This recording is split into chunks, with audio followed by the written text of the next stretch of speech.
This is my friend Howard Bloom. We're going to be talking to Howard Bloom. Okay, Howard's going to be speaking to me about my morals, No, my let's judgment. go into the background. Disneyland for dogs awesome. without the lines and the ticket I prices. feel like joining them. Which one would throw it? I remember a passage in the Lucifer Principle where you yes, mentioned the dogs. that the dog Yes. instinctively knows to look away. Yes, yes, when, yes. Perceptual shutdown. When there's a pecking order in play. Exactly. And instead of engaging in some conflict, he's able to navigate that. As if the other dog doesn't exist. Yeah, He's very good at pretending the other dog doesn't exist. I noticed that I've done versions of that myself on both ends of that equation. So, okay, we better get you back to your car at a reasonable hour. Great. Okay. So I've been, Nando, it's very important to me that I have peer-reviewed articles and scholarly presentations in so many fields, quantum physics, cosmology, etc.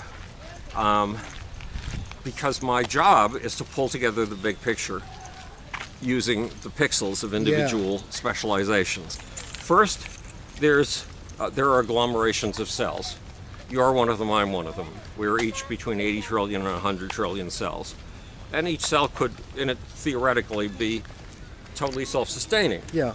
But it is kind enough to choose to be a part of that larger entity called Nando and Howard. And then there's the level of groups.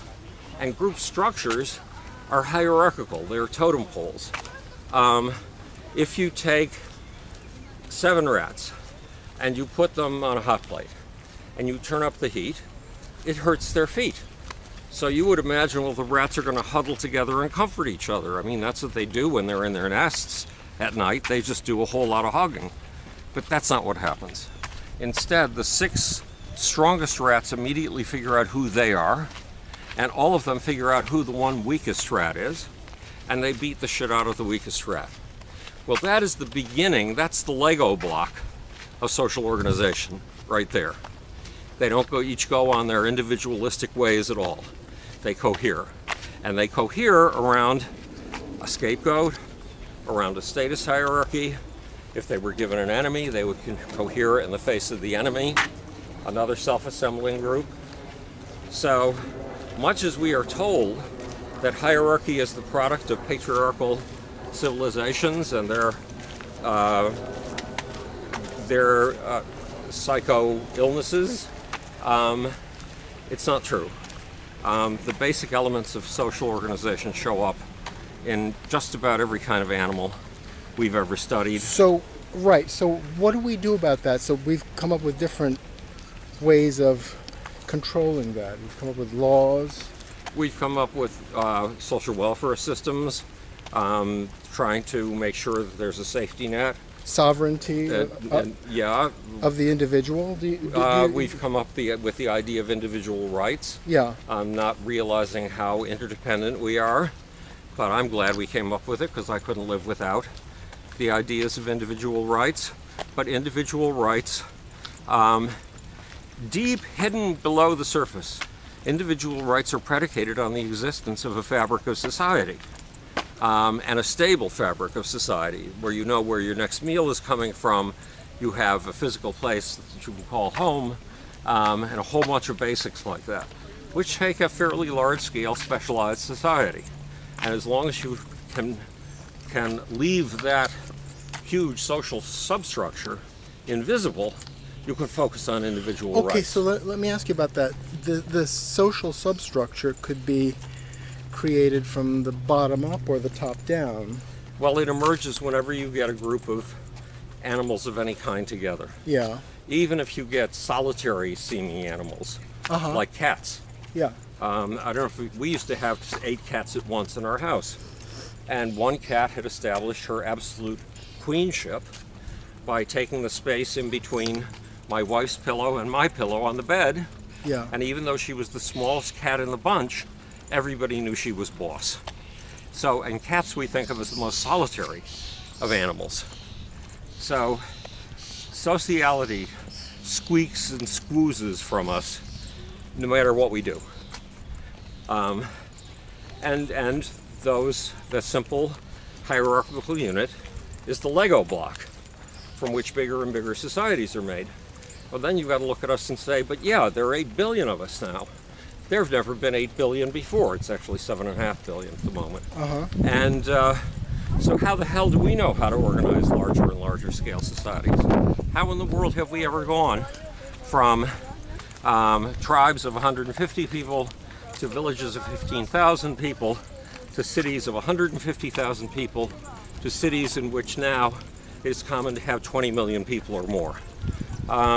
If we were never evolved for that purpose, if all we ever did was evolve in the milieu of the hunter-gatherer society?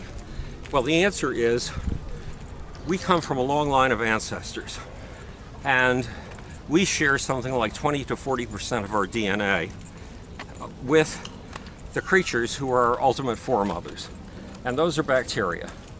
And bacteria, in a simple colony the size of your palm, that colony would be so thin you'd never know it was there. But in that colony would be 7 trillion individuals, all meshing magnificently, all operating as individual computational units, sharing information between them. And 7 trillion is more than all the humans who have ever lived on this planet in just one bacterial city. So we come from a long line of ancestors who honed their skills at large-scale social organization. Yeah, now that's a beautiful description, but in practice, let me ask you, how does one implement something like that and protect the individual from what socialism has become in the world? Well, we've done it by first of all, picking up an awful lot of the infrastructure of habit, civic virtues from England. Secondly, by putting a constitution together in which there are checks and balances between 3 branches of government, and most important, there is something that many of the founding fathers argued was unnecessary, a Bill of Rights. And third, we have the infrastructure of habit that respects that Bill of Rights, right down to I disagree with what you have to say, but I will defend to the death your right to say it. Right. A lot of these norms are being destroyed right now by the man in the White House. Ironically, the man to whom my general may be going tomorrow if we're lucky. Right. But it's through a series of these habits that we don't even know we have. The social distance we maintain when we're talking to each other, which we can go through a whole lifetime without ever realizing is a formal thing, is built into our culture somehow. The habit of shutting up when somebody else is speaking and letting them speak. All kinds of little things. The habit of owning your property in your house, which what's his name? Hume? No, it was Locke, which John Locke thought was a vital part of all of this fabric. So we've been very lucky. We are in a society that cherishes our individuality. China doesn't see things that way. China's primary focus is not individuality, it's harmony. And to achieve harmony, you have to do something the Japanese have the expression for.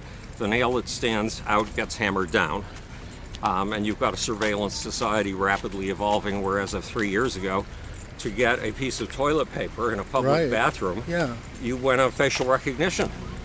And it was how faithful and obedient you'd been to the party that determined whether you got that piece of toilet paper or not. Okay, so what's the role of government in your mindset in terms of how controlling it should be from the top down? Well, good question, because the book The Genius of the Beast, which was originally reinventing capitalism, putting soul in the machine, and hopefully my publisher's now interested in reissuing it under its original title, Reinventing Capitalism.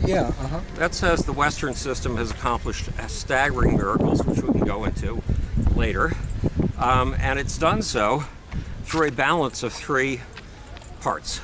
One is government. Government makes the roads. Government helps invent, or does invent, the internet.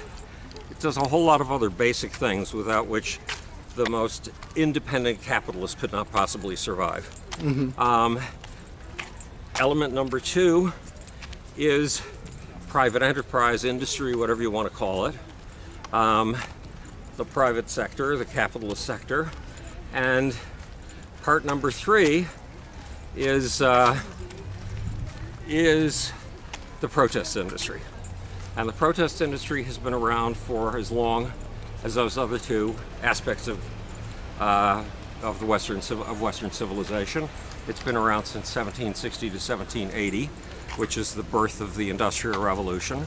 It's heavily dependent on printing presses, and later on telegraph and telephone. And these 3 elements operate in a dynamic balance. It's a balance that keeps shifting like a gyroscope that's under threat from movements of the system that's within, but always maintains this threesome.